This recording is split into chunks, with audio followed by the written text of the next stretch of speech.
Good afternoon, good evening, good morning, depending on what part of the world you're in. Thank you for joining us for another exciting installment of HAPI Talks. Today we have with us the legendary esteemed scholar, Anthony Browder. He will be discussing the Nubian presence in the Ancient Kemet and get into the real delicate issue of understanding race, ethnicity of the Nile. We say delicate in the sense of for others, because us, we all know that there's an African presence in the Nile. It always has been, but we're here to clarify any misconceptions or anything other than that. So we want to welcome Anthony Browder to our show, HAPI Talks. Thank you, sir, for joining us. My pleasure, Brother Taki. Thank you so much for inviting me, and proud to be a part of this ongoing conversation, which is helping to clarify who we are as African people and put us in the right frame of mind so that we can reclaim those things that were stolen, that were deemed illegal, that others knew. If we ever did restore our African mind, our history and culture, we will be unstoppable. So now it's time to become those unstoppable people. Yes, that's so important. Before we get started, I just want to give a quick shout out to Mr. Staples and Mr. Friend, those people in the building, those who are joining us. We definitely appreciate all the love that we've received. Also, we want to remind everyone that the next showing, the next premiere of the HAPI screening will be on Saturday, August 1st, 7 p.m. Eastern Time. For information and for tickets, you can go to www.hapifilm.com. So with that, without any further ado, we're going to get right into this interview. We have a lot in store for you. We really want to touch on some really powerful topics today. But first, before we get into the topics, we just want to really talk to the audience and find out a little bit, talk to you, Anthony, about it, and find out a little bit and tell the audience a little bit about yourself. Like, where'd you grow up? How'd you get into this great work? What was your inspirations?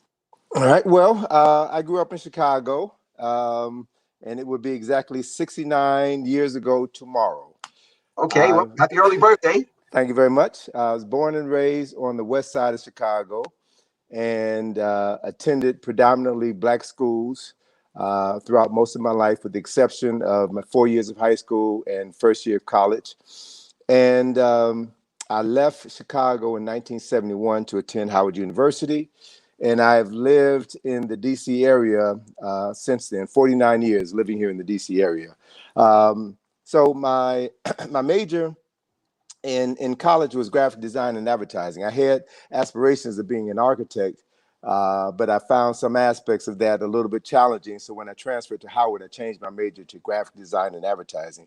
I've been basically an artist all of my life. And so fortunately, after graduating from school, I began my real education. I began first by taking a 14-week course in African spirituality, which introduced me to African history, culture, and spiritual traditions, which put me on the path that I am now. And 1977 was a major turning point in my life, and that's when I met Dr. Ivan Van Sertima. He had just published They Came Before Columbus, The African Presence in America. And what blew me away about that meeting with Dr. Van Sertima was that he was the first person to tell me that the ancient Egyptians were Black. Everything that I had been taught prior to that moment in my life reinforced a lie that the ancient Egyptians were white. And so, armed with that knowledge gained from my meeting with Van Sertima, I went to the National Museum of Art in DC, which at that time was showing the King Tut exhibit. So now I was able to see that exhibit through the eyes of an enlightened African. And I saw a different exhibit. I saw myself in that exhibit. And that's when I began researching Kemetic history and culture. And in 1980, I was introduced to the writings of John Henry Clark, John Jackson. I discovered Dr. Ben. I made my first trip to Egypt with Dr. Ben that December of 1980. And the 13 days that we spent on the Nile transformed my life such that after I returned back to the DC area, I created my second business, IKG.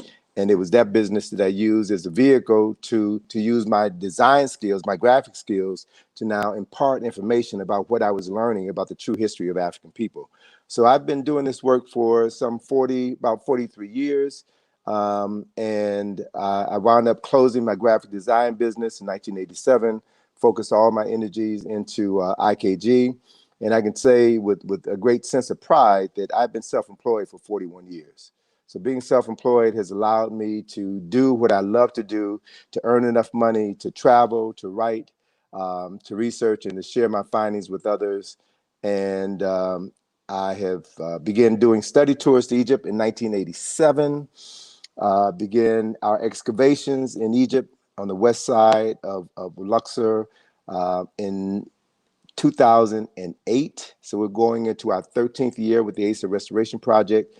And my life has been transformed on so many different levels. And now that I am approaching my 69th year of life, I've come to understand that everything that I've done from the time that I was born in Chicago to the time that I moved to Washington, D.C., everything that I've done has led me to this specific moment in time. I truly understand now that I was born to do the work that I'm doing, and all the opportunities that have come to me have been opportunities that were created in order to keep me on this path so that I can discover who I was, who I am as a person of African ancestry, and then share those discoveries with those with the greatest need to know, that is, my people. So that brings me here to this interview.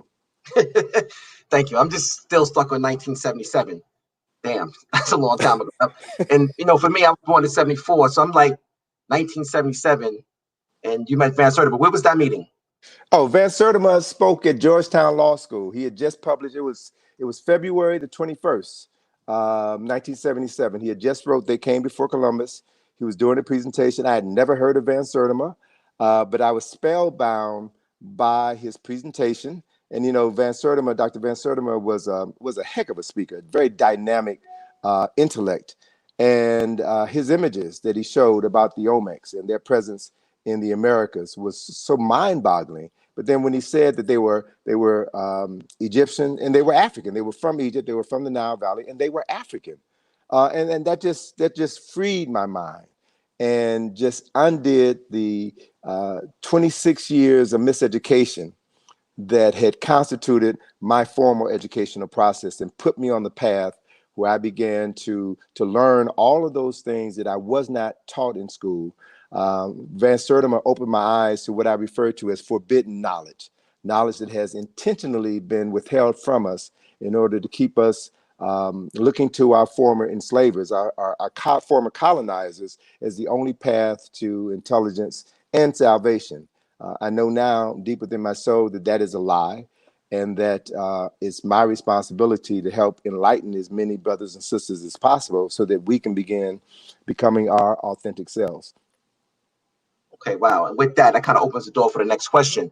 Oh, let me say this too. I also had the pleasure of traveling to Mexico twice with Van Sertima, visiting the Olmec museums, visiting the Olmec heads, visiting the home and the library of Van Sertima's good friend Alexander van Wouteno, who had written Unexplained Faces in Africa. Van Wouteno at that time had the largest collection of terracotta heads in the world, heads of Olmec figurines that helped to reinforce this idea of Africans being in the Americas 2,500 years before Columbus. So the second time I went back with Van Sertima, we had an opportunity to connect with Van Wouteno again.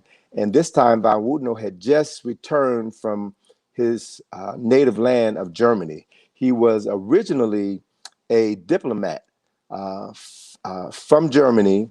And after Hitler came into power, Hitler demanded that everyone in the diplomatic corps swear their allegiance to the Third Reich. Van Wouteno refused to do that, and he left Germany and went to Mexico City, where he was living. But he went back home after the Berlin Wall fell because he had a certain period of time to claim his family's wealth and land that were taken away from them during the Nazi regime. So when we met the second time with Van Sertima, Van Wouteno has shared with us that when he went back to Germany, he connected with several of his Egyptian friends who were Egyptologists, and that they had found, based on their studies in Egypt and in Kush, they had found a new king of the 25th dynasty whose name was not in the record books.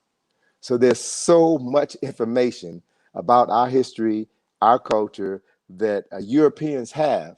And the only way we can access that information, or one of the best ways to access that information, is going to the source, going to them, talking to them, as you did in your incredible film, HAPI, and picking their brains and getting information in that conversation, and also information that may come up accidentally during the course of the conversation, which enlightens and empowers us and allows us to uncover more of our heritage that is waiting for us to uncover.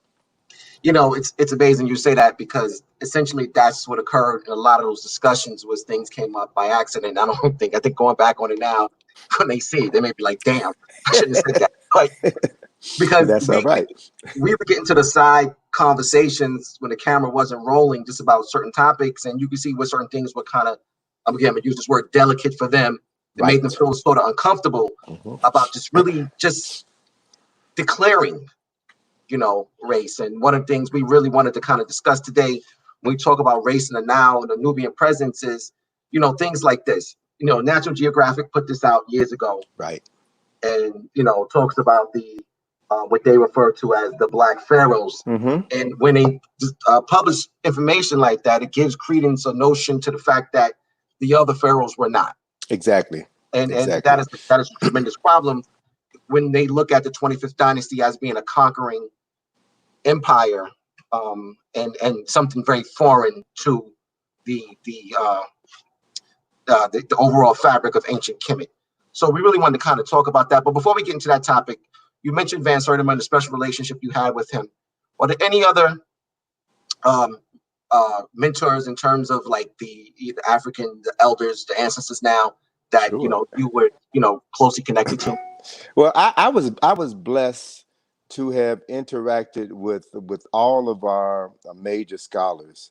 I was blessed to I met John Henry Clarke in January of 1981, after I returned from Egypt. And as soon as I saw Dr. Clarke, he was speaking at an event in DC. As soon as I saw Dr. Clarke, I fell in love with him. And this is the brotherly love. I fell in love with his wit, the scope of his knowledge, the depth of his knowledge, his poetry, the manner in which he just shared our information in such a grandfatherly way. As I mentioned, I went to my first trip to Egypt was with Dr. Ben. I made 3 trips to Egypt with Dr. Ben. I made 3 trips to Egypt with Asa Hilliard. John Jackson was one of the most, meeting John Jackson was one of the highlights of my life, in that his book, The Introduction to African Civilization, is still one of my favorite books. John Jackson was a profoundly intellectual and spiritual man, even though he published a number of books through the American Atheist Society. I had the pleasure in September of 1988 hosting an event here in DC with John G. Jackson, John Henry Clarke, and Dr. Ben. John Jackson taught John Henry Clarke. Dr. Clarke and Jackson taught Dr. Ben. And so I brought them together in 1988, and it was the first time they had been together in over 20 years. So that evening was electric. It was so inspiring on so many levels. I lived not too far from Dr. Frances Welsing. I was pleased to be an acquaintance with her and her family. Richard King, Wade Nobles, Naeem Akbar, all of these brothers who were part of the Association of Black Psychologists. I had the pleasure of knowing personally and traveling to Africa with them. And one of the benefits that I had when I created IKG was in 1987, I started a lecture series, and I brought all of our scholars to DC. And the only one of our scholars who is now an ancestor who I didn't meet personally was Amos Wilson. I had to go out of town the day that he was speaking, and actually go out of town to make the money so I can pay for his engagement and that whole thing. And you understand what that's about, brother. Yes. But I was blessed to know so many of these sisters and brothers and call them my friends. And because of the fact that I was bringing them in and creating speaking opportunities for them, as well as hosting them on several radio shows and television shows, I came to know them as cohorts, co-workers. They were also a source of inspiration for me, but we were also business partners. So that allowed me to cultivate a meaningful relationship with them. And they all knew that when Tony Browder organized an event and brought you to Washington, D.C., one, you would get paid. Two, the event would start on time and the house would be full. And whatever items you brought to sell, books, DVDs, you would sell out everything. So they grew to appreciate me as a businessman, and were there to nurture my career when I first started speaking, and then ultimately when I started writing. And I'm very pleased to say that Asa Hilliard wrote the introduction to my first book, From the Browder File, and John Jackson wrote the introduction to my second book, Now Valley Contributions to Civilization. Well, you know what impresses me in all this? The ability to remember all these dates. And you're recalling these dates like it was just yesterday, like 1988, 1980, 1977. And not only the year, but also the month that is connected to that. Like, how are you doing that? Like, that's pretty impressive. Well, I got to be honest with you, man, because that's what impressed me the most when I had my first conversation with John Jackson. He was rattling off dates about things that happened 40, 50, 60 years ago as if they were just yesterday. So, my memory, I'm an artist, right? I think like an artist. And one of the things that allows me to function, to write and to create is that I see things on a symbolic level. So I relate to symbols, and symbols fix me, locate me to specific times and places. So all I need to do is to think about a symbol associated with an individual or a specific activity, and all the knowledge associated with that individual or activity then is connected to that symbol, and it just streams into my consciousness. I just download it. So it's natural, man. I don't know how I do it, but it's who I am. If I'm listening, like, wow, okay, he's going back, 77, 1980 in September, and then January, then you're like, really, it's chronology is really interesting in terms of how you can just kind of just rattle it off. So you mentioned the great ancestor Asa Hilliard, and the connection and the admiration. You said you traveled to the Nile 3 times with him. Were you able to formulate a special relationship with Asa Hilliard? Oh, yeah. I first met Asa, and let me throw out some more dates for you. I first met Asa in July of 1980 at a conference in Chicago. I met Asa and Richard King at that same conference. And I was spellbound by Asa's knowledge. Asa was a brilliant, brilliant scholar, and one of the most compassionate persons I ever met in my life. And because of the fact that I grew up in Chicago, I grew up in a single parent household, and never met my biological father. One of the things that I did as I was maturing was I looked to men who possessed the qualities that I wished my father had possessed, and he would have passed on to me. So I latched on to certain people, and I kind of grafted aspects of their personality onto mine. So John Henry Clark, John Jackson, Asa Hilliard are the 3 souls that I have modeled my career after. They're 3 men whose compassion really moved me and helped me understand that as I'm dealing with my people, people who have intentionally been miseducated and steered away from knowledge of self, then I needed to be patient with them. I needed to respect their humanity, to reach them where they were, and then to use the skills that I've cultivated over time to slowly begin to reintroduce them to themselves. And those are skills that I learned personally from John Henry Clark and Asa Hilliard. And the beautiful thing about both of those brothers is that as I was dealing with my business, as I was dealing with my personal life, I could call these brothers up on the phone and have a conversation with them and get direction and guidance from them.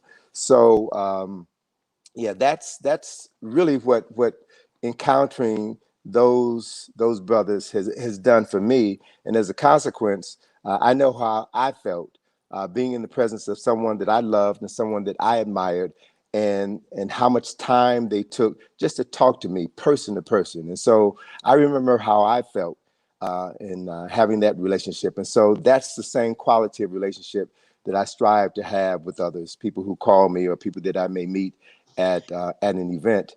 I want them to know that I genuinely care about their capacity to know and understand who they are, and then to live up to their potential as African people, and also live up to their obligation to pass on the knowledge to every Black life that matters to them.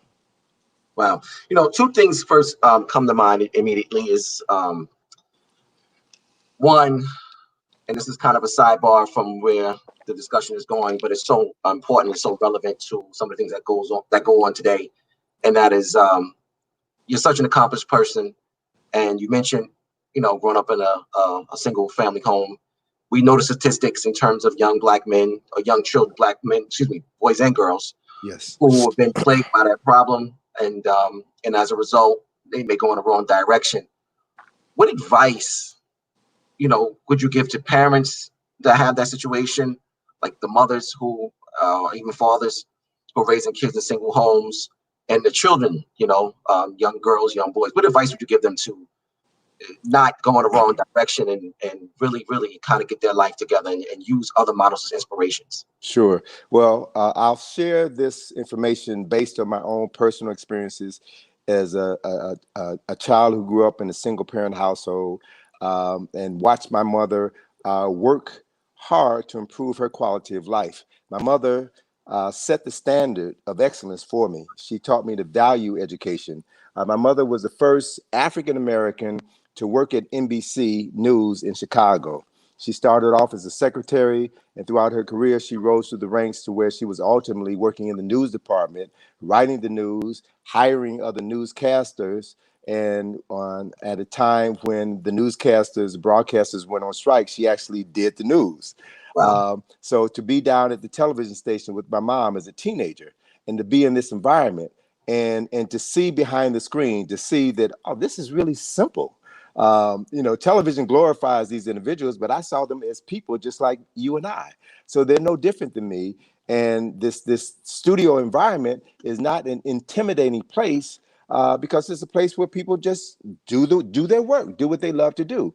So that impressed me. And my mother was emphatic about making sure that I got a decent education. So as a child, I loved to learn, I loved to read.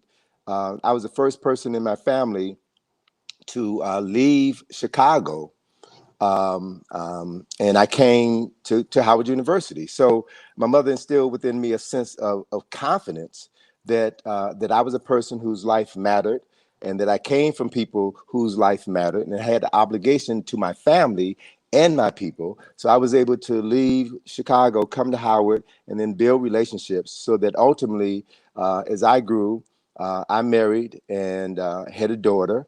And when my wife and I divorced, I decided that I was not going to allow my daughter to grow up without knowing her father. And so ultimately, when I divorced my wife, I got custody of my daughter. So I've been raising my daughter as a single parent since she was 4 years old. And so part of my obligation as a single parent is to make sure that I gave my daughter everything that my mother gave me. So we stressed travel. We stressed education. We stressed reading. So my daughter, she'll tell you, she always saw me reading. Very seldom did I have the television on. Either I had the radio on, listening to talk radio, or listening to speeches by Ben and Clark or Dr. Welsing. Rarely had the television on, always reading. So she grew to see that as normal. And then when I started organizing trips to Egypt, my first trip was in 1987. So I took my daughter to Egypt with me on a trip in 1989. 1989 was the year that I also wrote and published my first book, From the Browder File. So after my daughter and I returned from Egypt, I asked my daughter, I said, baby, look, how would you like to write a book about your experiences? So she said, well, yeah. I mean, to her, this was natural. Her daddy had written a book, so she can write a book. So we made the writing of her first book at the age of 8 an extended homework assignment. We finished the book in 30 days. And when we published that book in 1990, my daughter was the youngest published author in America. So from the age of 8, my daughter was traveling throughout the United States, going to churches, libraries, schools, AKA meetings, Delta meetings, and talking about her experiences, her travels to Egypt, her experiences as a young author, and that became her job. So once we saw that this was something that she could do and that she was comfortable doing, we made a pact that wherever she traveled with me outside of Africa, we would write a book about her experiences, and then other children would learn of Africa through my daughter vicariously. And so we did her second book when she was published her second book when she was 12, and it detailed the trip that we made when we went to Ghana, Senegal, Gambia, and the Ivory Coast, and documented how we came here as enslaved people. So my daughter is now she's written 4, 5, 6, 7 books. She's written 7 books. And one of the things I like to tell young folk when I talk about the value of history and culture is that from the time that my daughter was 8 years old, she's been making $200 an hour. That was her fee for speaking engagements. And so that became her money. And what I instilled within her is that this was her job, and that when she's paid, she gets to keep 10% of the money. The other 90% of the money that she made from speaking engagements was to go into a trust fund to pay for her college tuition. So from the time my daughter was 8, I programmed into her psyche that, one, she was going to school, she was going to college, she was going to help pay for her college tuition. And so that's how I took my experiences from childhood and used those as a parent to raise my daughter and give her a sense of who she was as a person of African ancestry. And I would like to think that we have modeled for other parents and other children what a real African-centered family relationship looks like. And one of the things I like to share with folk is that I'm not special. There's nothing special about me. I'm just an average person who happened to learn early in life what life is about. And I've used the opportunities given to me by the Creator and the ancestors to make the best quality of life possible. Yeah. Okay, so that's very powerful. Thank you for sharing that. And I think a lot of people can take away from that on a personal level. You also alluded to just having a strong mentor-mentee relationships and passing on institutional knowledge. How essential is that for us in our community? Well, the reality is no one makes it by themselves. This idea of this American lie about rugged individualism is just that, a lie. Everybody gets where they are in life, no matter what they accomplish, because of their association with others who open doors for them, who are there to counsel them and advise them. And that is the process. There was a film that came out in the 60s, and I forget the name of the film. I don't remember everything. As I tell my daughter, I remember every other thing. I know every other thing, right? So there was a film, and it was about, it was one of those blaxploitation films, and it was about a young brother who was learning from an elder brother, and they were dealing with adversity. And the elder brother told the younger brother, he said, we're running a race. It's a relay race. And my job is to run as far as I can and then to pass the baton to you. And you take that baton and you run as far as you can and you pass it on to the next person. And if we continue running this race in this fashion, eventually we will catch up and pass our oppressor and cross that victory line and share that victory with all of our people. And that's what this process is all about. This is part of a continuum. So with that, perfect segue. The Asa Restoration Project. Why call it that? Why name it that? There were so many other great scholars that influenced you. Why Asa Hilliard? Well, I was in Egypt in July and August of 2007. I had done a study tour, and we finished the tour, and we stayed behind. Some of us stayed behind for the ASCAC conference, which is going to be held in Aswan, and Asa was scheduled to be the keynote speaker. Asa came into the venue, and he didn't look well. He had just previously had gone to Ghana on a trip with Jeremiah Wright. He finished that trip. He came to Atlanta, picked up his wife, Patsy, picked up a change of clothes, and then immediately got on a plane to Egypt to come for the conference, the ASCAC conference. And so when he came in, I could see he was tired. He wasn't, he wasn't quite himself, but he gave the opening keynote address. And Asa is such an outstanding presenter that Asa at 70% is better than the average person at 200%. Asa talked about in that lecture, he talked about Nabta, which I had never heard of before. He talked about Sepethet and Sahu, which, two star systems that were essential to Kemetic astronomy and civilization. But I didn't really have the understanding, the depth of the understanding that Asa shared in that presentation, and gave this phenomenal address. And then the next day at another keynote address that Naeem was giving, Asa left the event early because he just was not well. And when the conference was over and I talked to his wife getting ready to come back to the States, we were told that he had been diagnosed as dehydration, right? And they had hospitalized him briefly. And then I left and came back to the States. Monday morning, I'm listening to the radio, one of my local radio stations, WPFW, which is a Pacifica station. You have one in New York City. And a friend of mine was opening his show and dedicated his show to Asa Hilliard, who he said had just outrun us and become an ancestor. I'm like, what are you talking about? I just saw Asa last week. So I got on the phone, I made some calls and found out that Asa had in fact died that morning.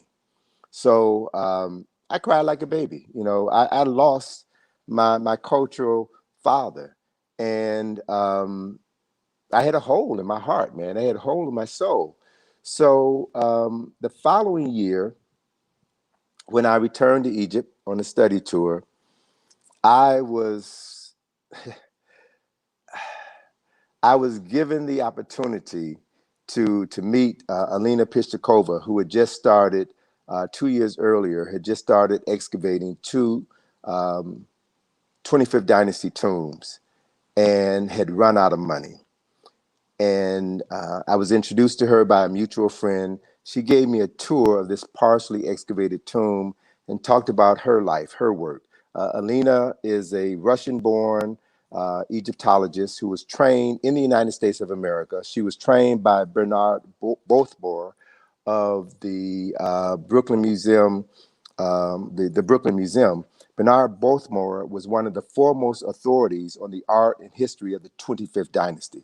So Alina had learned under one of the foremost experts in that field, and she was working for a major institution in New York doing restorative work at several 26th dynasty tombs in North Asasif.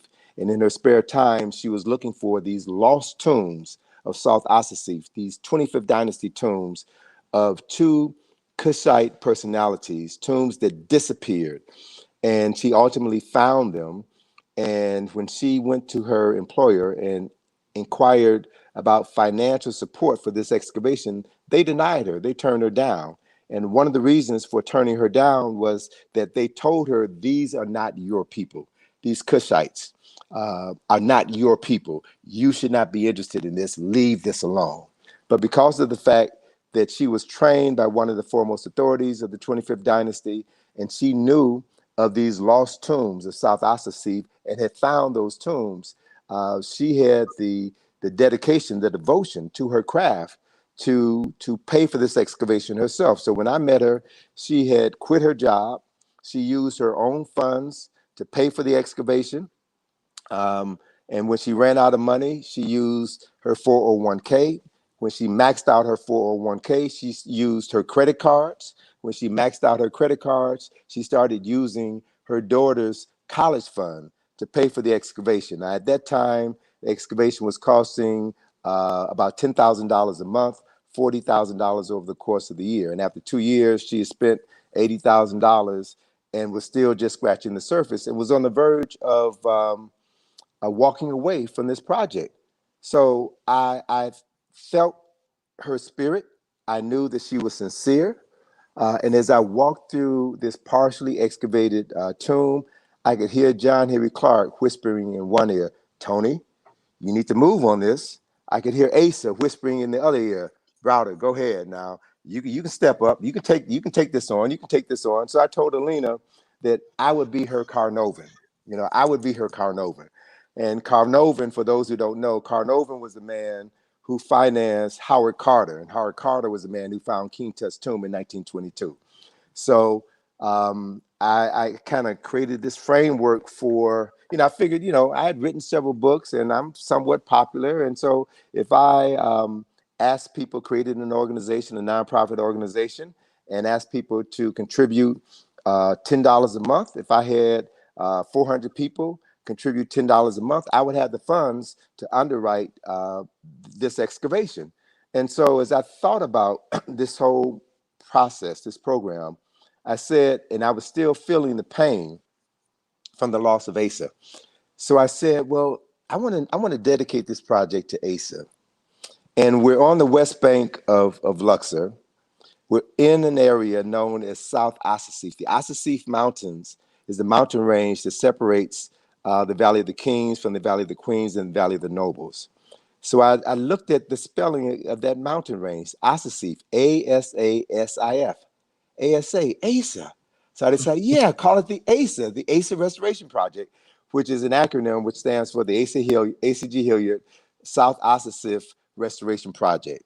And so after that trip, I came back to the States. I finalized my idea. I called up Asa's wife, Patsy, and I shared this idea with her and said that I wanted to come to Atlanta and sit down and meet with you personally to let you know what I want to do. And I'd like to get your blessings. So I sat down with Patsy and their youngest son, Hakeem, laid out the idea to them. I received their blessings. And thus on September the 21st, 2008, the Asa Restoration Project was born. And we're about to go into our 13th year. We have spent and raised about $500,000 to fund this archaeological excavation, to pay the workers, to buy the equipment, to buy the tools, and to get the job done. So we are the first people of African ancestry in history to fund and fully participate in an archaeological excavation. And we plan to be finished with the restoration and open the tombs by 2023. So we're planning a gala opening in September of 2023. Now, how can we support this? Can you tell people where they can go? So I'm sure it's an ongoing project, and with the ongoing projects, funding is extremely important. Could you please elaborate on how people can go and where they can go support and donate? Sure. Well, you can go to our website, which is ikg-info.com, ikg-info.com, and you'll see a link for the Asa Restoration Project, details, pictures of what we've done, what we've discovered, several videos, and there's a link to make a contribution to the project. And because we are a 501c3, your contributions are tax deductible. So we have been blessed to have a number of people support us, support our work. And I see this as an investment in African people, African history, and more importantly, an investment in our future. Because what the larger aim of the Asa Restoration Project is to not only, it's IKG-info, don't forget that dash, ikg-info.com. Thank you, Felicia. So I lost my train of thought. So next question. No, well, you were just saying the contributions and the people that were involved, people that were just helping out. Yeah. And I just want to say, just coming from finishing with HAPI, understanding how important it is to support projects like this and how essential the funding is. And if Sure. we're going to do something else, if we're going to tell our story, if we're going to be caretakers of our own history, all these things take tremendous amount of finances and resources to get developed and get underway. And Right. please support this brother and his work. There's nothing more important than, again, restoring our legacy in a sense from our own perspective. And if we can get on the ground and do this work, it's really essential that we do it. Because like he just shared with you a minute ago, they told her, don't do it because this is not, they want to keep it hidden. They want to hide it. And all too often, that's what they do is a big part of that history. They just won't tell you. They don't want to talk about it. What we hear about ancient Egypt is more so commercialized. They have this narrative that they construct even when you go and you visit certain parts of Egypt. It's very commercial in terms of what they want you to see. They promote the Greco-Roman temples that were constructed during that phase. They want you to go certain places, certain things that they've literally what I like to call whitewashed. Yeah. So it's important that we support this endeavor. So, Taki, let me say this. I remember what I was going to say. So the Asa Restoration Project is a twofold process. The first phase is the excavation, conservation, and restoration of these three 25th Dynasty tombs that we're working on. But the second phase of the Asa Restoration Project is educational. So what we plan to do when we open the tombs to the public so that anyone who travels to Egypt from 2024 on will be able to purchase a ticket and visit our tombs just like you visit Hatshepsut's tomb or any other tomb in Egypt. And the second phase is education, where it's our goal to be able to document what we found and to tell the truth about the Kushite presence in Kemet. The other thing that we're doing with the Asa Restoration Project is ensuring that we have a placeholder. We have created opportunities for people to come to Egypt with us and work at this site. So after we finish and opened these three tombs, we plan to continue excavating at that site in South Ossetia. We have the concession. We're the only people in Egypt who have the concession to excavate in the area of the first Kushite necropolis in Kemet. And so we have found at least 27 additional tombs, brother, over the past few years. We found a new tomb just last year. So there are literally dozens of tombs underfoot. So by us opening a door, we can now train the next generation of Asa Hilliards and John Henry Clarks and Dr. Benz and Sharsha McIntyres and Leonard Jeffries and James Smalls and Francis Wilson. That's our larger goal. And because of the fact that my daughter has been working with me hand in hand over the past 10 years, she then becomes a model for how we pass this baton off to the next generation. And they then, with our guidance and protection, would take this, would run this race further than we could have imagined and will open doors for our children and our children's children's children. And that's what we're here to do. Yeah, that's powerful. So when you think of this passing on the legacy and the baton, and I like what you said about using your daughter as the model for passing on to the next generations. I know one of the things that really inspired me to get into a lot of this work is when you stated in Nile Valley Contribution to Civilization that we have to have our own archaeologists, our own anthropologists, our own Egyptologists. We have to basically claim it. We have to get into the work, get into the soil, get our hands dirty, and really, really tell our own story. I think that's a very powerful statement, and I see that work being continued through the Asa Restoration Project.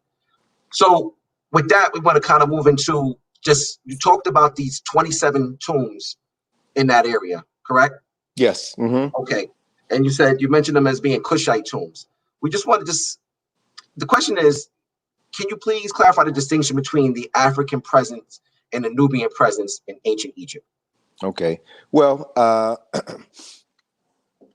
reality is that Egypt is in Africa, Kush is in Africa, and the only difference between a Kushite and a Kemite is geography. That's the only difference. Phenotypically, they were the same color. They were the same people. And to try to make a racial distinction between the Kemites and the Cushites is like trying to make a racial distinction between Black folk who live in Harlem and Black folk who live in Newark. They're the same people. They're just separated by a body of water. And so part of reclaiming our historical and cultural legacy is to undo the brainwashing, the miseducation, and begin to rediscover for ourselves what our story was. So what we know for a fact is that when the Cushites came into Kemet as conquerors via the 25th dynasty, led first by Kashta and then his son Pianke, their intent was to restore Kemet from the invaders, from the outsiders, from the Libyans, from the Assyrians, from those people who had no idea that this was the world's first holy land. And the Cushites came in specifically to restore the land of their ancestors, the land of their ancestors. These were their words, not me interpreting what I think they said or think they meant, but this is what they said. And so when they did come into Kush, Pianke was successful in conquering all of Kemet, Upper Kemet and Lower Kemet, reestablishing the nation state. Then he went back home. And as a result of him going back home, the enemies of Kemet came back in. And the most accessible point was through the north, through the Mediterranean. They came back in. So as a consequence, after Pianke died, his brother Shabaka decided to come back in and wage another holy war. And I say holy war because that's what it was to them. When Kashta, when Pianke and Shabaka brought their troops, tens of thousands of troops, the best archers in the world, the best horsemen in the world, when they came into Upper Kemet, they stopped at Ipet-Isit. They stopped at Karnak Temple and they bathed themselves. The soldiers bathed themselves in the waters of the sacred lake. Why? Because they were told that Amen would bless them. The same Amen whose Holy of Holies was enshrined in Ipet-Isit, Karnak Temple, was the same Amen whose shrine was at Jebel Barkal in Kush. So we know that some of the most important personalities, some of the most important Neteru of Kemet came out of Kush. We know that the Kustal incense burner and the origins of Medu Neter, the origins of the image of the falcon seated on a sarek, the origins of the crown that represents the king of Upper Kemet, all of that comes out of Kush. All of that comes out of Kush. And I discovered a few years ago, thanks to my good friend Haile Garima, who was also a teacher to your colleague Felicia, that the knowledge that we have been searching for in Kush and Kemet originated in Ethiopia. And I discovered that there is a festival that the Ethiopians celebrate every year, the Eriche Festival. Your good friend, I'm blanking on his name right now, comes. He was in your film HAPI. He's a photographer for the New York Times. Chester Higgins. Chester Higgins, yes. Chester Higgins goes to Ethiopia regularly to photograph this history and culture. Well, this annual festival that is held in Ethiopia is a festival that commemorates the murder, the ritualistic murder of the leader of this ancient civilization, and his wife finds his body and honors his life. So it's the Assyrian drama. It's the Ethiopian origins of the Assyrian drama. And what's important is that story is about 10,000 years old. It preceded the story of Asar and Aset and Heru in Kemet. So as John Henry Clark said, the Nile is a cultural highway, and the culture and the knowledge flowed from the south to the north. So it flowed out of Ethiopia into Kush, and then from Kush into Kemet. So the Kushites were, in my estimation, Kush was the repository of the knowledge of Kemet. Hence, when Kush fell, Kushite kings came into Kemet, restored the land, and then under the aegis of Shabaka decided that he wasn't going to do what his big brother did. He wasn't going to go back home and rule from Cush, Shabaka decided he was going to stay in Kemet and reestablish his stronghold in Kemet, and then sent his priestly scholars all throughout the country to give him an inventory of all of the temples in Kemet, all of the temples where, at least by that time, 3,000 years of sacred knowledge had been recorded: historical knowledge, scientific knowledge, philosophical knowledge, mathematical knowledge, architectural knowledge was stored within these libraries. And so one of those priests came back to Shabaka to give his report and said that he found this one document, this critically important document, that was worm eaten. Meaning that back in those days, they didn't have Xerox machines, they didn't have printing presses. So young scribes had to sit at the feet of priests, and they manually wrote out these ancient papyruses and made copies of them, hence the art of manuscripting, manually writing. And so they would take ancient texts and then write a new copy of the ancient text. So this one priest reported to Shabaka that this very important document was found worm-eaten, which meant that there was an interruption in this intergenerational transference and maintenance of ancient African spiritual knowledge. So Shabaka then told this priest to write this document, rewrite this document, and make it better than it was before. Now, the only way you can take an ancient document that was worm-eaten, riddled with holes, the only way that you can rewrite it and make it better than it was before is if you had an original copy, which they likely did. And so to ensure that this document, this revised document, would not be worm-eaten, what did Shabaka do? He had it written on a block of stone, basalt, which is one of the hardest stones on the planet. And that stone is now in the British Museum. It's known as the Shabaka stone. And the significance of the Shabaka stone is that it records the oldest story of Genesis ever written by human beings. An African story about the beginning, about the Neteru, creating the Neter who created the world. So it's taking Genesis back further than you can ever imagine. So this is deep spiritual thought, man. This is deep science. And this is what the Kushites reintroduced into Kemet during the 25th dynasty. And it is what Jan Asman, in his book, The Mind of Egypt, referred to as the first Renaissance in history, the first restoration of ancient African traditions in world history occurred during the 25th dynasty. And what these Africans from Kush did was they reached back into their ancestral memory at least 2,000 years and brought forth some of the most significant texts of the Old Kingdom. Hence, as we have excavated and restored the primary temple of the temple tomb of Karakamen on the west bank of Luxor, Egypt, we have in Karakamen's tomb texts from the Book of the Hours, all 24 hours of the Book of the Hours in the first pillared hall.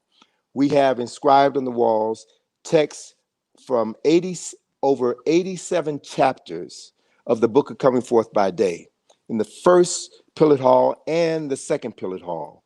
We have approximately 25 replicated chapters from the Book of Coming Forth, inscribed on the pillars and the pilasters and the walls of this temple tomb of Karakamen. And we also have pyramid texts in this 25th dynasty tomb, pyramid texts that were first inscribed on the walls of the tomb of Unas at Saqqara. We've got that text, which means that either the Kushites had visited these sites and the person responsible for designing Karakamen's tomb had access to that knowledge, or they had access to that knowledge which they brought into Kemet from Kush. I'm still not clear about that, but the mere fact that we have the physical evidence in Karakamen's tomb is something worth investigating. And as we restore the memory of the Kushite presence in Kemet, we are giving life to these ancestors and creating up other opportunities for us to dig down deeper and find more of this information that our ancestors preserved for us, because I feel very strongly that they knew this time was coming.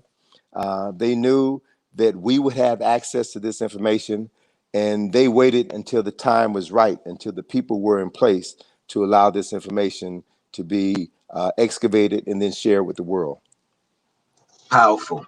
So, the cultural confluence of the civilizations or kingdoms along the Nile is very essential in telling this story. And when I'm hearing you speak about, I was, for someone who travels to Kemet quite a bit, I'm amazed at the pyramid text being in those tombs. That immediately that just sparked all types of things in my mind, and I'm just like, I'm blown away. I'm blown away by that, because the significance there for me is like when I go back and I think, and when I was on your show, we were talking about the trips to Kerma that we had, and seeing the Haru Baguette there. Mm-hmm. And the significance with this is they speak all the times, and the way they tell the stories, that Kush and Kemet was constantly at war with one another. And whereas we have a totally different understanding that the knowledge was shared, the knowledge comes from, against Kush being the reservoir of it, and the knowledge coming up down and down, south to north, and all this information being passed on through from these Africans from place to place, generation to generation, is so essential. So when we talk about confluence and just connecting the dots, we spoke earlier about the coastal incense burner and other items to kind of show the cultural correlations. Are there any other things in the tombs outside of the pyramid text that identify African confluence of civilization? Sure. This was 2010 when we were excavating in the first pillared hall. We found an intrusional burial. An intrusional burial is when someone decides, someone later in time, hundreds of years later, in some instances, stumbles upon this tomb and thinks that it's a marvelous place where they wanted to be buried. And so they would dig a shaft and create a tomb for themselves so that they could be buried in this sacred ground. And so we have evidence of at least 1, 2, 3, 4 different intrusional burials just in Karakamin's tomb alone. And in one of these intrusional burials, we found artifacts from the walls of Karakamin's tomb that had been thrown down this shaft by the Arab tomb robbers, right? So one of these items just happened to be a papyrus carved capital that stood on top of a pillar that framed the doorway into the second pillared hall. And when we pulled this up out of the tomb, Alina was just ecstatic, and she said, "Do you know what this is? Do you know what this is?" No, I don't have the faintest idea what it is. She said, "No, this is a papyrus shaped capital for a column." And the thing that was so significant was that in her teachings, she was taught that this was something that the 26th dynasty introduced into Kemet. And here we have the physical evidence to show that this was introduced into Kemet by the 25th dynasty, right? And so we also have in Karakamin's tomb and Karabashkin's tomb other symbolic elements that are purely Kushite in their essence and are the first example of these objects being used in a Kushite tomb built in Kemet. So we have the benefit of excavating 2 really significant tombs. The first Kushite tomb built in Kemet is a tomb for Karabashkin, who was designated, and I think we're not quite sure about the time frame, but I think I would place Karabashkin as having lived during the time frame of Shabaka, and that Karabashkin was appointed as the mayor of Waset.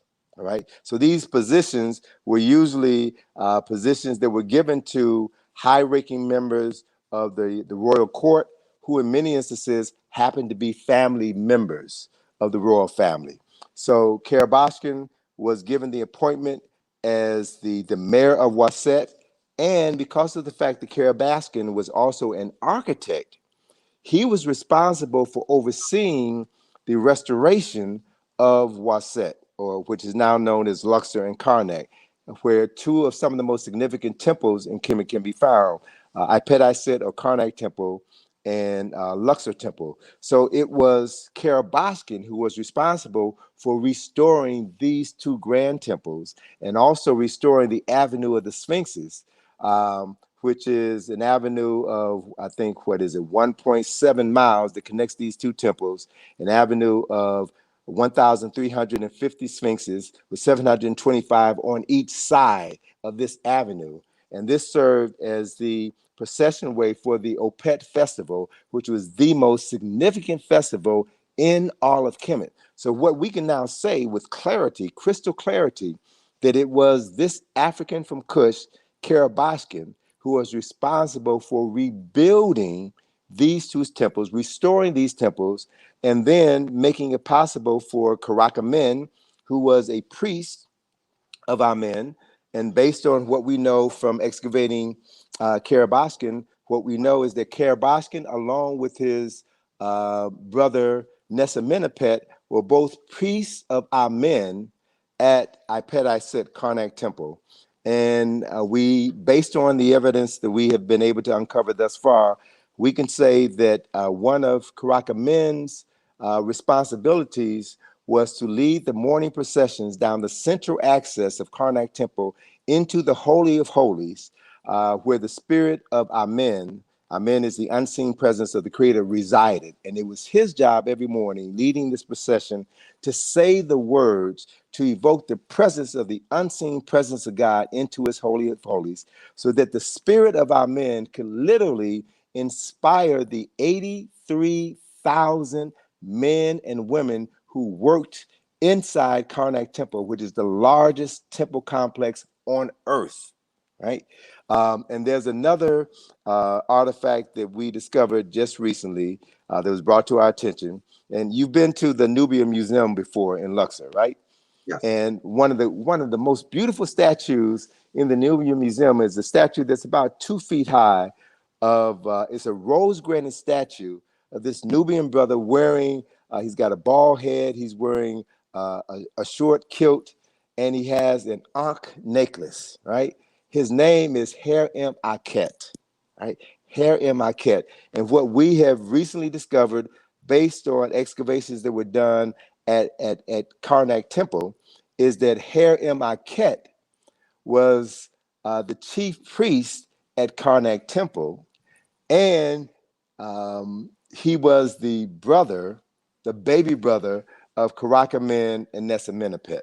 So what we have done is to reunite a Kushite family of royal princes who all worked as priests of Amen in the largest temple complex ever built by human beings on the planet. Powerful. And this is why films like HAPI are so important, because it gives you the visual context for what this brother's talking about. He just really just put together a part of our history that is not being told. I have no idea 83,000 people worked at Karnak. Yeah, I got that piece of information from Asa Hilliard. And, yes, and that's so amazing just to understand the complexity of the Karnak or the Ipet-Iset and how it functioned, or the functionality of the temple, or the economics around the temple, and how that's connected to just overall Nile Valley culture and civilization. So you spoke of some time before about the West African presence found in these tombs, these 25th Dynasty's tombs. Can you elaborate on that? Sure. In 2012, we held a conference in Luxor, Egypt, 25th Dynasty conference, and this was the brainchild of Alina. There are probably about a dozen different people excavating 25th Dynasty artifacts within Luxor on the East Bank and the West Bank. And so Alina organized the first conference of the people who were excavating in Egypt 25th Dynasty artifacts. brought them together so we can share our knowledge, because all of these archaeologists are working independently, and they're in their little ivory towers, and they're very isolated, and have this desire to keep this information to themselves. This is, this business is a very competitive business for them. And so it's not very often that they would meet with their colleagues and share their findings with each other. So we had the occasion in 2012 and 2016 to organize conferences to bring together these scholars. And as part of these conferences, we did field trips. We had several days of lectures in the Mummification Museum on the East Bank of Luxor, and then several days of field trips where we would go to these various sites to see what these other archaeologists had uncovered.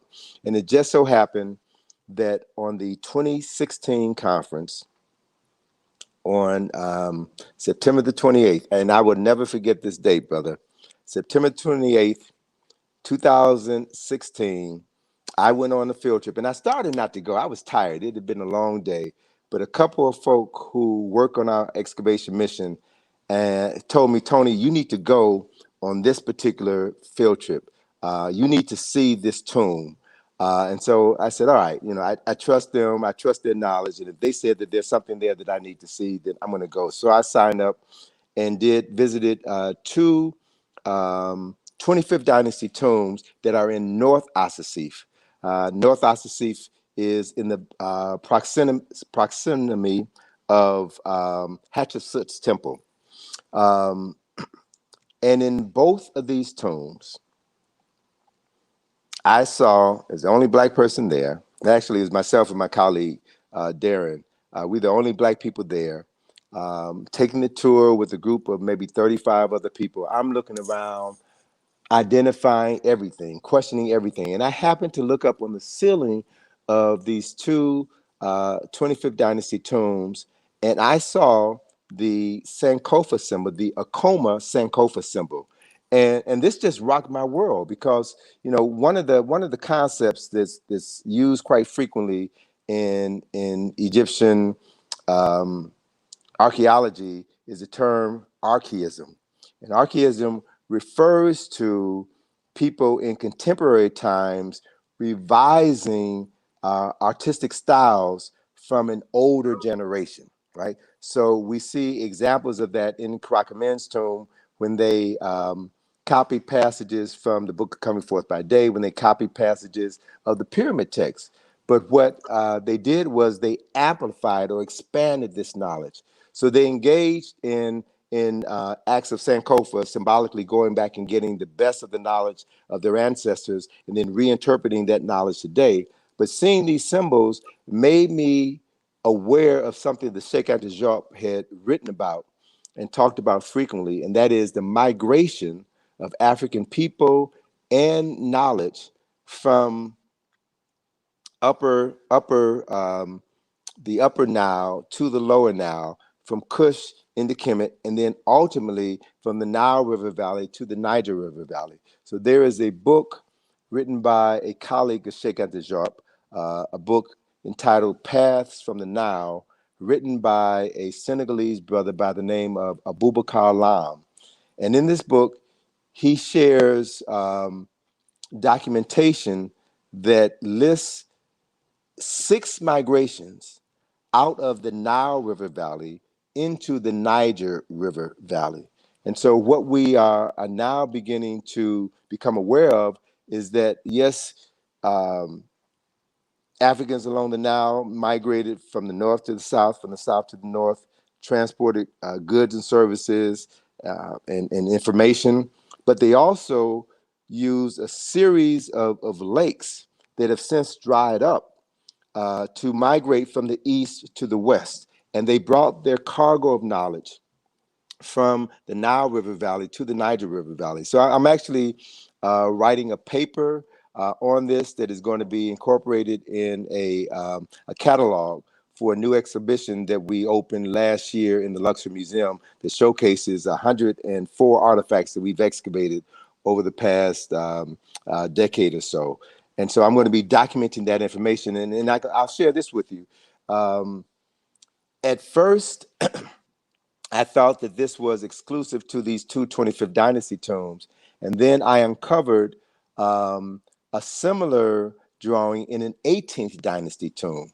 Now, the symbol that I'm talking about is the akoma, or heart-shaped Sankofa symbol. And it was used as a decorative pattern on the ceiling at the entrance to the tombs. And it was typically a vaulted ceiling, which represented the heavens. So what I have since discovered as I'm doing my research, writing this article, at first I found examples of these two Sankofa symbols that were in 25th Dynasty tombs. And then I found a publication that had a similar document in an 18th Dynasty tomb. So I now have to recalibrate my thinking. But then I later came across a piece of pottery that is in the Boston Museum of Fine Arts. And this pottery was found in Kush, and I believe it was found near Kerma, near one of the Defufas. And this piece of pottery has that same geometric symbol on it. And it was created approximately 200 to 300 years before the 18th dynasty. So now I can reorient this symbol back to its Kushite roots. I can connect it to the 18th dynasty. I can connect it to the 25th dynasty.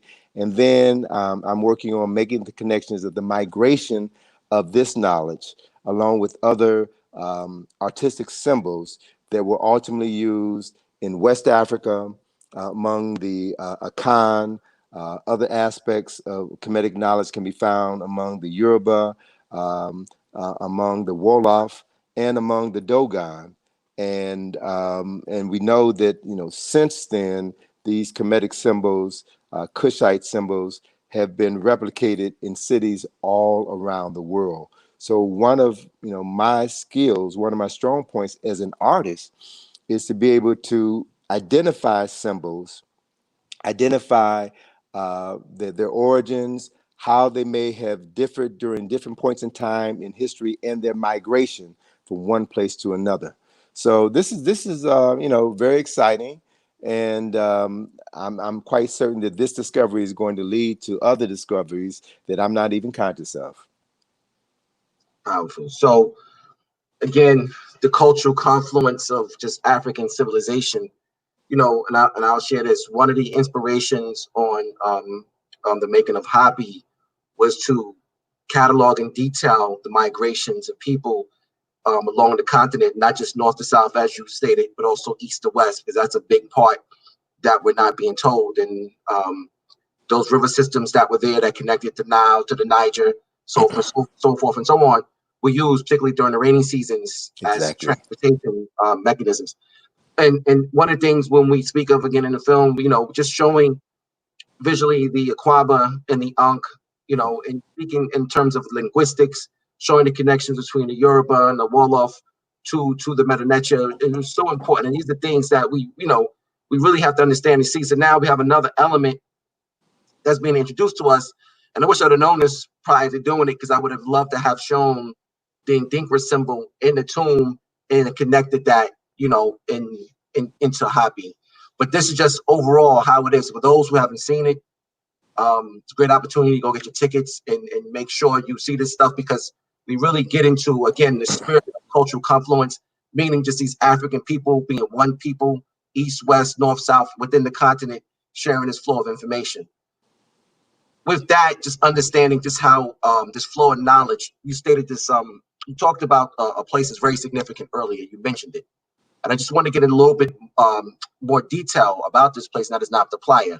Before we get into your involvement in African Genesis Project, just really kind of elaborate on what Nabta Playa is and how important is it. Actually, you said Asa kind of gave that presentation. Right.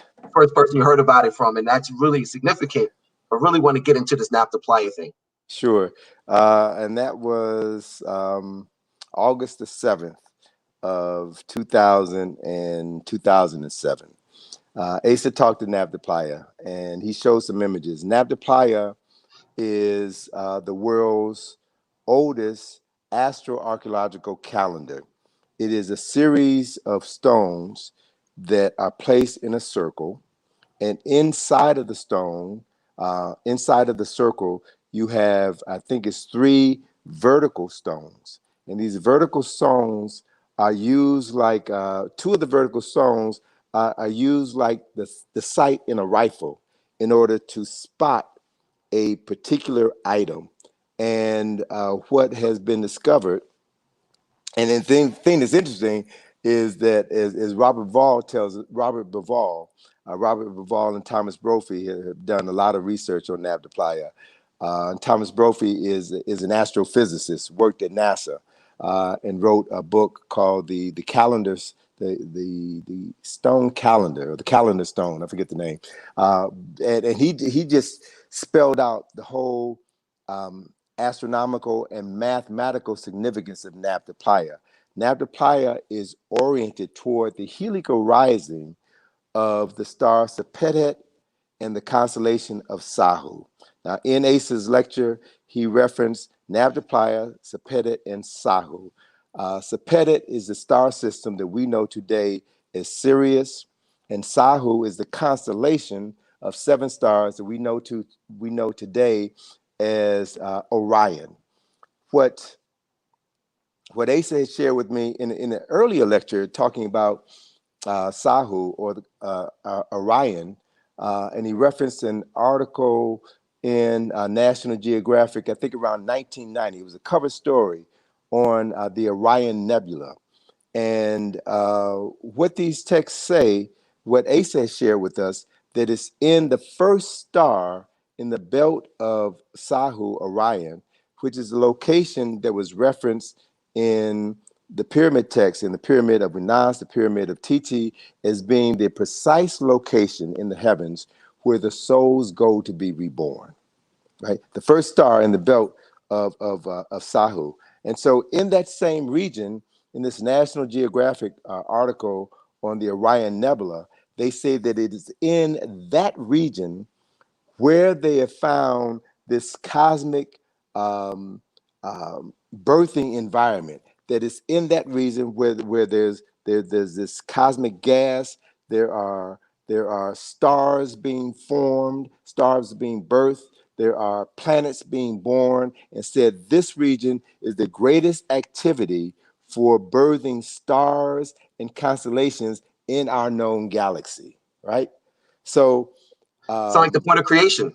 the point, yes. And it was in the ancient text of Kemet where they said that is the point, is in that region where the souls go to be reborn. So if you look at the work that was done going back to some of Robert Bavall's work, he wrote the book, The Orion Mystery, in which he showed that the 3 pyramids at the Giza Plateau were designed in such a way to emulate the 3 stars in the belt of Sahu, Orion. And that if you superimpose an aerial photograph of the 3 pyramids at the Giza Plateau, if you superimpose that photograph over a NASA photograph of the 3 stars in the belt of Orion, you see that they align perfectly. So what these African architects and engineers and astronomers did was to literally bring the heavens to earth, recreate heaven on earth. And so we know that within the king's chamber, there are these vents that were carved through the entire stone masonry of the pyramid in the king's chamber, that in the shaft on the southern side of the king's chamber points to that same star in the first belt of Sahu, right? The place where all souls go to be reborn. And then it was Bavall who discovered that below the king's chamber, in the so-called queen's chamber, you also have this same phenomenon where you have shafts, which were originally thought 100 years ago, it was thought that these were ventilation shafts. But what we now know is that the shaft in the queen's chamber does not extend through the exterior of the stone masonry of the pyramids.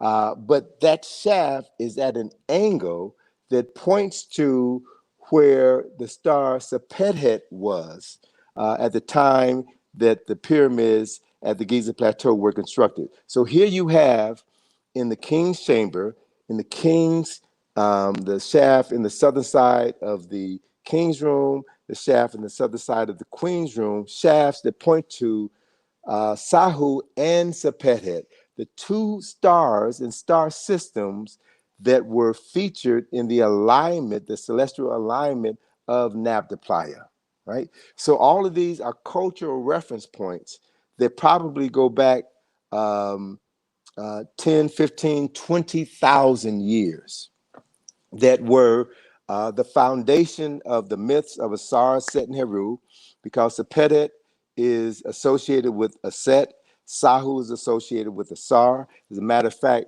the name that we use to call a mummified body, mummy is an Arabic term. The term that the Kemites used to describe a mummified body was Sahu. Right.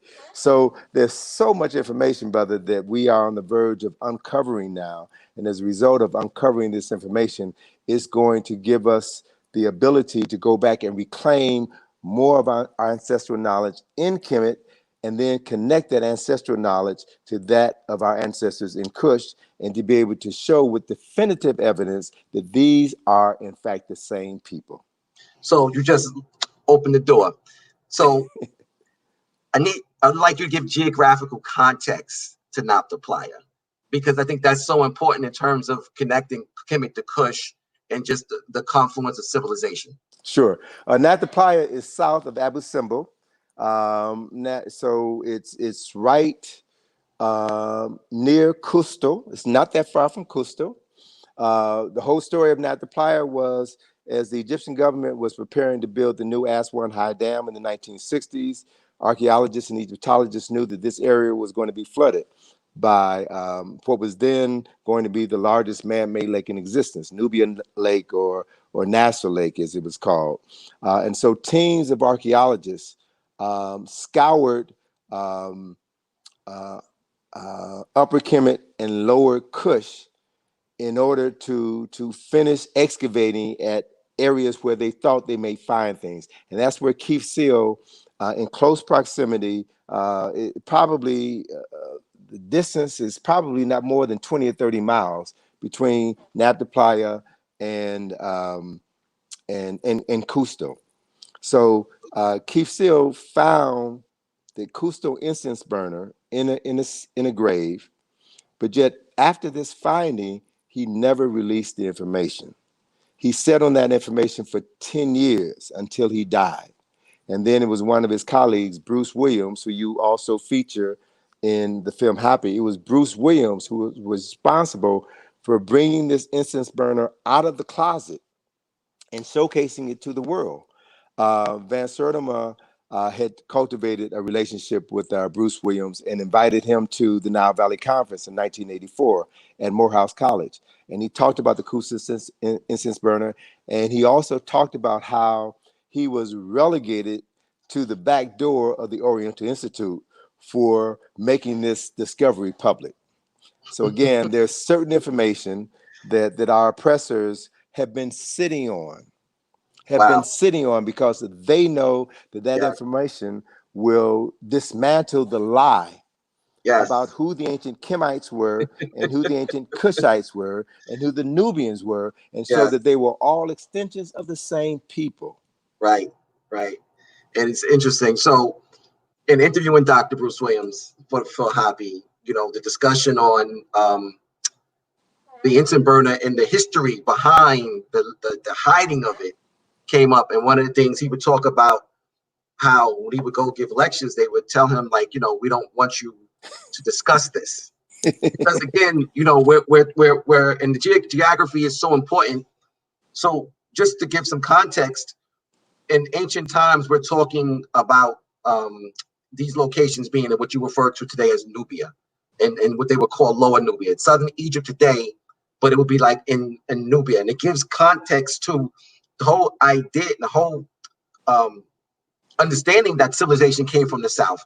Here we have Nabta-Playa, this first solar calendar on Earth, going back 20-some thousand years, probably even older than that, possibly, being constructed in Nubia. Here also you have the Kusal incense burner, again, which is featured in HAPI. And we talk about Nabta somewhat because Professor Smalls mentions it, being in the same geographical location. And this gives evidence of the iconography or the kingship Medu Neter, as Browder said earlier, being there first before it went north into Egypt. The concept of the pyramids, the Giza Plateau, the Orion constellation, all that was developed in the south as it moved northward. And this is stuff they don't want to share with us. So with Not Applying Understanding, we know Buval and Brophy published a book, African Genesis, several years ago. What was your involvement in that project? Well, actually, I met Buval when he published that book. Black Genesis was the name of the book, Black Genesis. Black Genesis. And I met Buval when a colleague of mine had brought him to speak at the University of the District of Columbia for Black History Month. And he asked me if I would introduce Buval. So, we had a chance to chat, and I found Buval to be a very engaging person. And this was his first time speaking to a predominantly Black audience. He didn't know what to expect. And he found this audience to be extremely receptive, extremely knowledgeable, so much so that Buval and I cultivated a friendship. And the following year, this had to be about 2011, Dr. Charles Finch was organizing the second Nile Valley Conference. And Finch invited Robert Buval, Thomas Brophy, Robert Schoch, and several other European scholars who are not Egyptologists, but who bring a specific discipline to the science of Egyptology so that we can get a deeper knowledge. And all three of these men, Robert Schoch, who did the geological work on Hera-Makhet, the so-called Sphinx, to prove that it was more than 10,000 years old, and to prove that the damage done to this statue was the result of water erosion and not wind and sand erosion. And Thomas Brophy and Robert Buval, who did Black Genesis, and then they came back and did Imhotep the African. They brought their technical expertise to analyzing aspects of Egyptian history. And so they're marginalized by the Egyptological community because they are marshaling evidence which shows all the lies within this field of study. And I don't mind saying it, that this, working closely with with many of these Egyptologists, I can tell you, man, they're making most of what they're writing about, they're making it up. And they're making it up because they're trying to understand something that they have a limited capacity to understand. And so they just fill in the blanks. And we've been accepting it carte blanche because they have a PhD and they're working at a distinguished institution. But when you're working with them side by side and picking their brains, you find out how little they know. Absolutely. and how much more information they have that is not public.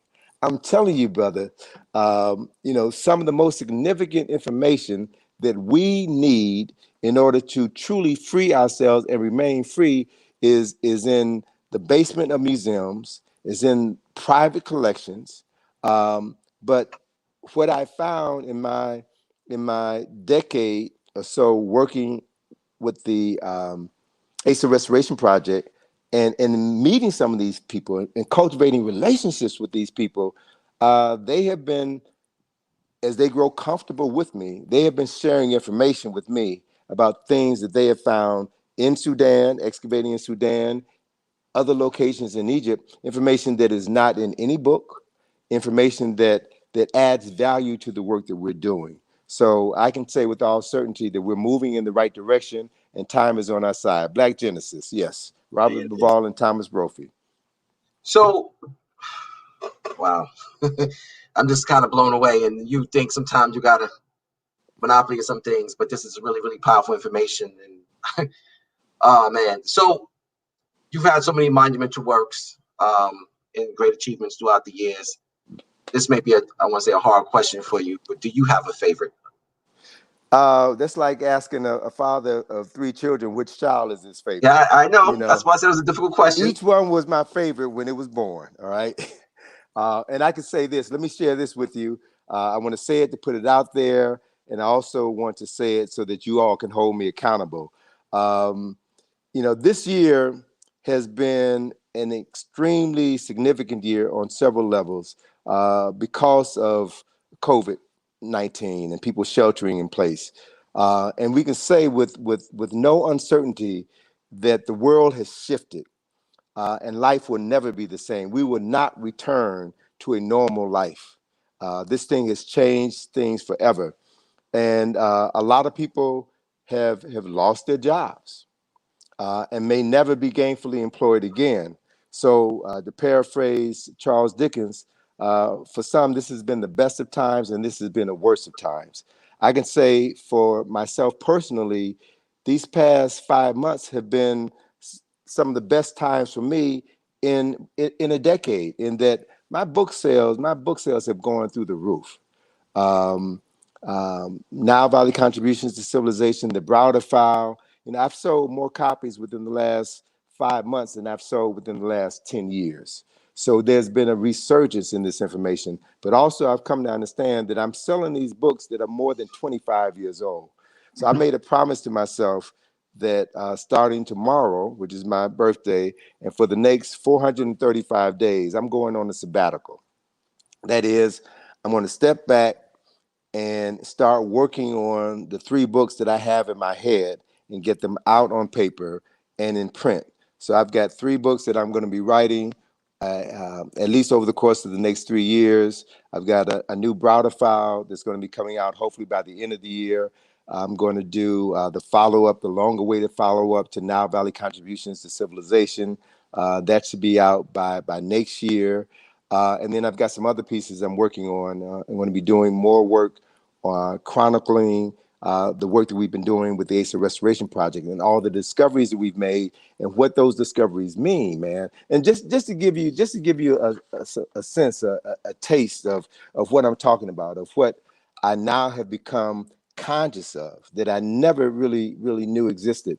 I mentioned that 83,000 people who worked at Karnak. Well, there are several temple complexes on the east and west bank of the Nile River at Luxor.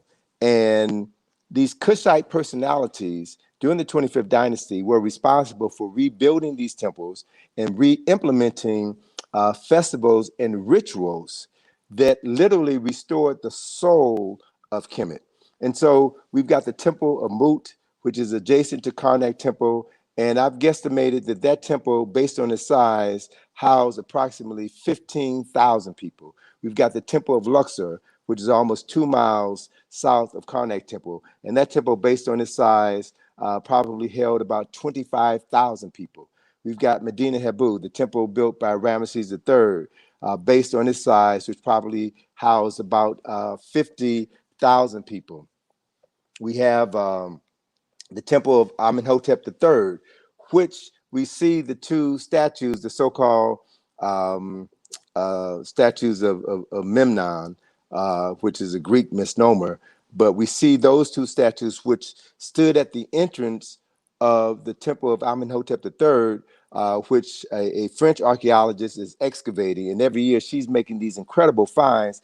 It's been said that that temple was probably larger than Karnak Temple. Now that's hard for me to grasp, but Yes. it's an incredible structure, and that structure housed probably at a minimum about 50,000 people. And then you had the Ramesseum, the mortuary temple of Ramesses II, which, based on its size, probably housed around 50,000 people who are responsible for maintaining every single aspect of all the activities that took place within that temple. Then you have the temple of Hatshepsut, which, based on its size, probably housed around 20,000 people. And then you have the artist's village, which is between the temple of Hatshepsut and the Valley of the Queens, which housed approximately 10,000 workers who were responsible for digging the tombs and decorating all of the tombs on the West Bank. So, you have, well over 250,000 people, priests and priestesses, who worked in Waset on the East and West Bank, who were responsible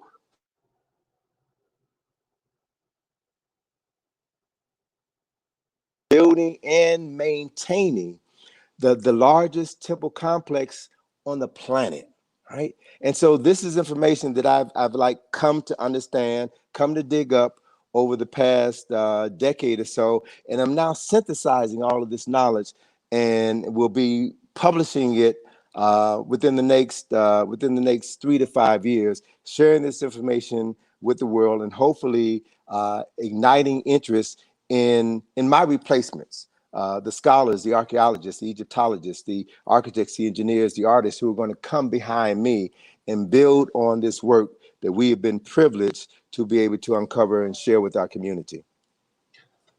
Powerful, powerful stuff. So there you have it. A great information by the brother, the esteemed scholar, Anthony Browder. If you have some time, there are a few questions we have in the chat that I'd like to ask. Just, if you have a couple more All right, minutes. let's do.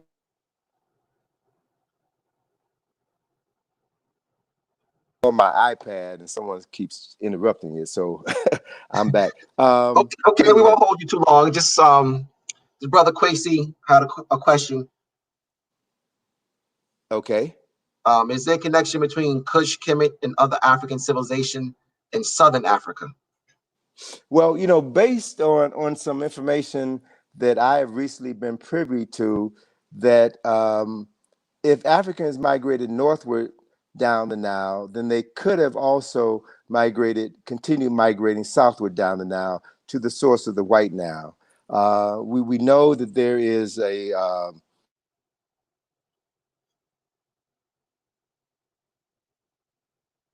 walls in Zimbabwe, and there is evidence not only in Zimbabwe, where there is a falcon figure that is one of the primary icons associated with those people, but also in South Africa.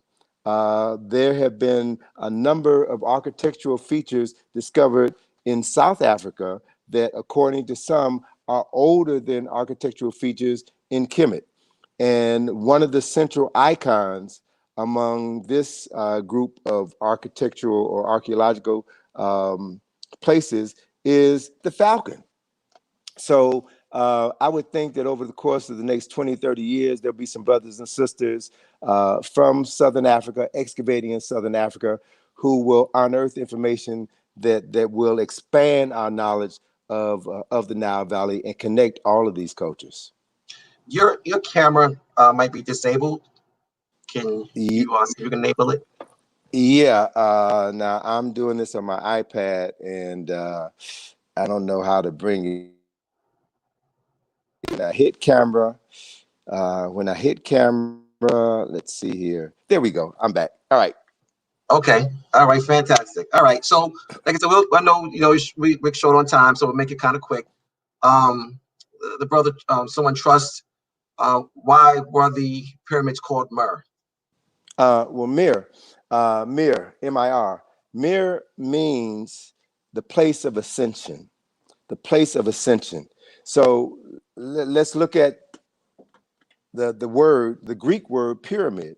The Greek word pyramid means literally little flat cake. And it's a term that was used to describe the mir that were found in Saqqara. So if you look at those mir, many of those mir have collapsed because they were not built with the same type of architecture as the mir that were constructed at Giza, and that many of these mir were made out of smaller blocks of stone, which served as casing, and the space behind the casing was filled with rubble, similar to the construction of many of the mir in Sudan, in Kush. So there's not a lot of structural integrity with this type of design. And so over the years, as a result of vandals, as a result of earthquakes, they collapsed. So when the Greeks came in and saw these collapsed structures, they probably reminded them of the little flat cakes or pancakes that they were making in Kemet. And so that term stuck, pyramid. But the important thing to understand is, contrary to what we've been told, there are no bodies in any pyramids. No bodies, no physical bodies have been found in any pyramid, any mere within the Nile River Valley. All of the bodies are buried underneath in the burial chamber. And so the mirror was placed above the burial chamber as a form of ancient grave marker. So if the word mirror means a place of ascension, then what we're really looking at is a architectural structure that was designed to facilitate the ascension of the soul buried in the tomb underneath into heaven, to the star system of Sepetet, where that soul was going to be reborn. So that makes much more sense. Mirror, the place of ascension, makes much more sense than referring to these objects as pyramids or little flat cakes. Okay, one last question from Larissa. When is the next organized trip to Kemet? We were supposed to go. I was supposed to be coming back from Kemet right about now, but we wound up postponing that trip because of the COVID virus, and we pushed it back to September the 1st through the 15th. And as we were planning for that trip just this past Thursday, I was talking with the tour organizer, getting an update of the condition of the hotels and the state of play in Egypt. And the coronavirus is still sweeping through Egypt. At one point, about a month and a half ago, Luxor, which is where the first coronavirus case appeared, Luxor was referred to as the Wuhan of Egypt. It was ground zero. But now, as a result of people not social distancing during Ramadan, it is spread throughout Egypt. And so they're taking certain precautions. I understand that you have to wear masks in the hotel. They're no longer doing the buffets. All the food is going to be a la carte. You have to wear a mask when you visit the temples and the tombs. And some tombs will probably be closed because you can't maintain social distancing. You have to have your temperature taken every time you get on the tour bus every morning. So I looked at all of these protocols and I realized that they're going to impede the progress of this trip. And I didn't want the people that I would be taking to not have the full Kemetic experience. So we wound up canceling our trip that was slated for September. And we have now scheduled our 2021 trip for July the 11th through the 25th. We haven't posted that information on our website yet, but it should be up there by next month, the middle of next month. We'll have the complete itinerary. And if all goes well, we'll be on the other side of the coronavirus and we'll be able to travel safely to Waset. And again, the other reason why we canceled the flight is that Egypt Air, from what I understand from someone who just recently traveled to Egypt, there's no social distancing protocols in place on that plane. So anyone who has traveled to Egypt on Egypt Air knows that that plane ride, even though it's only 10 hours, that plane ride is a trip. Is a trip. So I choose not to put the lives of people who would travel with me in jeopardy. And the wisest thing that I could do is to postpone our 2020 trip for 2021. And hopefully, if all goes well, we'll be able to make that trip. Now, let me just say this, that the corona has not stopped our excavation.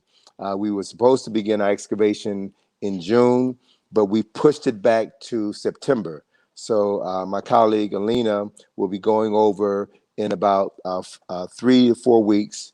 In the middle of August, she'll be going over to open up the site, and we plan to open up by September, and we'll be working the site September through December.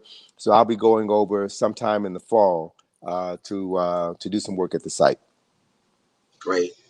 Thank you so much. Dua. We thank you. We appreciate you. Great discussion. If you have a moment, could you please hang out backstage while I just close out for a second or two? Okay. I just want to thank everyone for coming for another installment of HAPI Talks with the great esteemed scholar, Anthony Browder. a legend in our time. A lot of the inspiration around HAPI came from his works, and I'm very privileged and honored to have this opportunity to interview him, also to continue on in the work that was put in place by others. Just shout out to everyone that came out today. We really appreciate you. Please, if you're not following us, make sure you subscribe to the YouTube page. Make sure you follow us on Facebook and Instagram and Twitter. There will be future conversations like this. We got to keep it going. And also very important, if you have not seen the film, you're going to want to do so. The next showing is August 1st, 7 p.m. Eastern. To get your tickets, www.hapifilm.com. Shout out to everyone, all those involved, everyone in the HAPI team, Harusi, Felicia, Rock, Tammy, Dion, Chuck, Elena, all those involved in this process. Thank you. Thank you all for joining us again. Take care. Peace.